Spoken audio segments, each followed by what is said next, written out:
This was a historic day for us as a people, if in a regrettable way.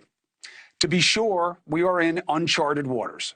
We've never seen Congress send along a criminal reference like this against a former president. 4 crimes. 1, obstruction of an official proceeding.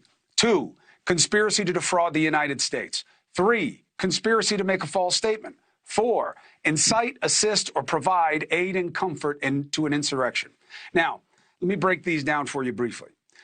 The first one is obstruction of an official proceeding. That is the effort to certify the election, okay? The committee argues Trump was directly and personally involved in an effort to delay the official proceeding of that count on January 6th in the joint session of Congress. Is delaying enough?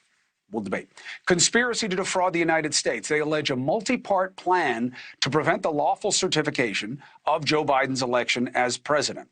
The committee also highlights Trump repeating claims he knew to be false. Now, this is some of the heaviest stuff against the president, okay? And they do have proof of this. Is it enough for a crime? We'll discuss. Intentionally spreading false claims that the election was rife with widespread fraud, despite Trump having been told by multiple close aides there was no evidence of significant fraud. 3, conspiracy to make a false statement. This concerns the so-called fake electors plot. The committee alleges Trump conspired with others to submit to Congress and the National Archives alternate slates of Trump electors from key states, which in some cases involve falsely asserting an illegal document that they had been duly elected. Some of the fake electors themselves have faced legal scrutiny because of this. The panel said Trump relied on the existence of the fake electors from states where President Biden prevailed as a basis for claiming Pence could reject or delay the certification of Mr. Biden's electors. This is a typical fruit of the poisonous tree type of situation, taking bad stuff, trying to use them as good basis. Finally, the 4th charge, incite, assist, or provide aid and comfort in an insurrection. Now, we'll recall that Trump was impeached for his alleged incitement of the mob, but was later acquitted, right? Despite a historic number of crossover votes by Republicans. Now, on this one, they argue, quote, evidence obtained by the committee also indicates that Trump did not want to provide security assistance to the Capitol during that violent period. That's what they said in their executive summary. It's an ugly assessment. The appalling behavior by our commander-in-chief occurred despite his affirmative constitutional duty to act, to ensure that the laws are faithfully executed. That's an interesting construction there. We'll debate that.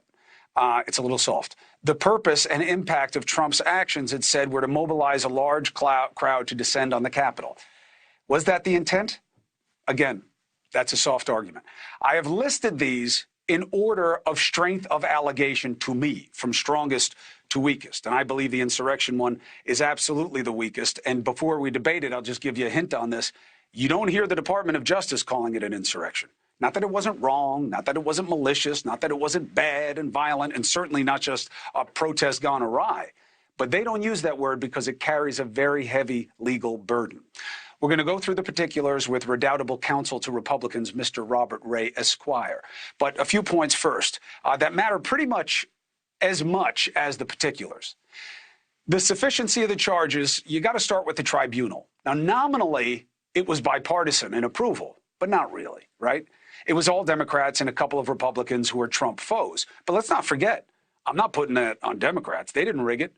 Republican House Leader McCarthy made it his task to submarine any true cooperation by making up things that he knew nobody was ever going to give him.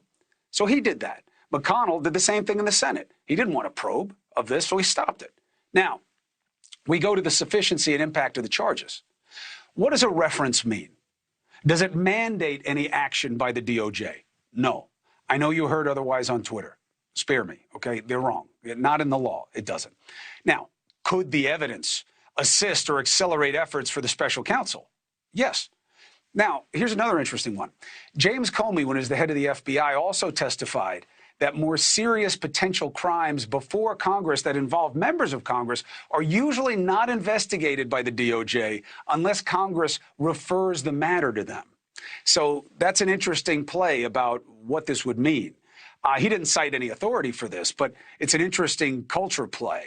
It also doesn't matter because the DOJ is already investigating this same nucleus of fact, right? That's what the special counsel is supposed to be looking at. I will say this. There is more troubling evidence involving the former president and people directly around him in this situation than there was on the matters that got him impeached the first time. And I would argue even the second time, though it was related. We heard that there is proof of what Trump said and knew and did to encourage things that were clearly wrong. Is it criminal? To hear his confidant, Hope Hicks, make it as plain as any that he knew there was trouble and went with it. And when she asked him about what it would do to his legacy, he said, forget the legacy.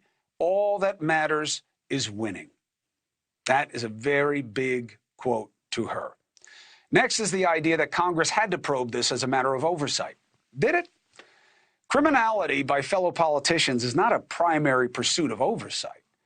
How do we avoid another situation like this at the Capitol? Why was it such a soft target? What led to these events? And how do we monitor better? Now, that certainly starts to dovetail with what they wound up looking at. But I just think it's politically fraught. And I've told you that before. Now, some will argue, better minds than mine, that you need one party to check the other because that's how you keep it honest. I don't know. I don't know that that's true, at least not anymore. Now, why didn't the DOJ do this on its own? Well, it is. But why wasn't it doing it instead of Congress? Now, they're going to say oversight, but it is a good question.